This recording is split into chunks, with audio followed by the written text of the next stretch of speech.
Nascido na Itália em 1919, o químico e escritor Primo Levi cresceu em meio ao fascismo.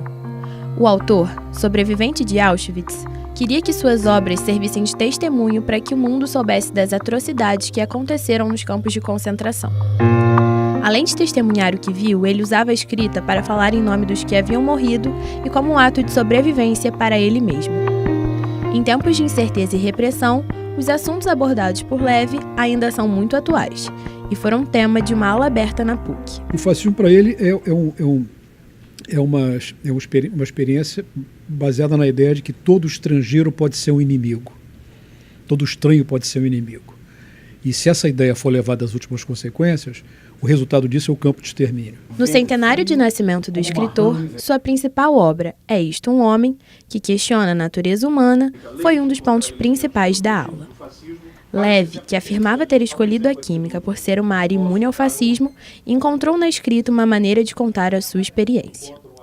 Isso tornou um autor diferente de todos os outros que já haviam relatado os horrores da Segunda Guerra Mundial. A pergunta do Primo Levi é filosófica. Ele não está querendo só contar o que aconteceu com ele está querendo responder a pergunta: o que é isto, um homem?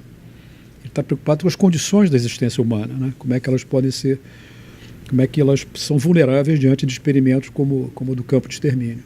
Bom, a obra do Primo Levi, o pensamento, a escrita do Primo Levi tem essa abertura e essa abrangência transdisciplinar, né? Ela toca o campo da literatura, o campo da filosofia, o campo das relações internacionais, o campo do direito, né? Um pensador fundamental do século XX para o século XXI, né? Sobretudo nesse momento que a gente está vivendo de ameaça, a violação de direitos humanos fundamentais. Segundo Lessa, para um povo conhecer a própria cultura, é preciso que ele tenha uma tradição literária. Ela é necessária para que a população mantenha sua história viva e não cometa os mesmos erros do passado. Primo Levi tinha a intenção de deixar o leitor desconfortável para criar um clima de empatia com a história. Uma população que não tem cultura literária, ela é esquecida de si mesma, ela é esquecida da sua própria cultura literária, porque todo país tem uma literatura, então ela não incorpora a sua própria experiência literária nacional como parte da sua formação, né? E se a formação das pessoas não incorpora esse legado da cultura literária, isso produz danos à imaginação. A literatura é o abrigo da imaginação sobre muitos mundos, sobre muitas possibilidades de vida, né?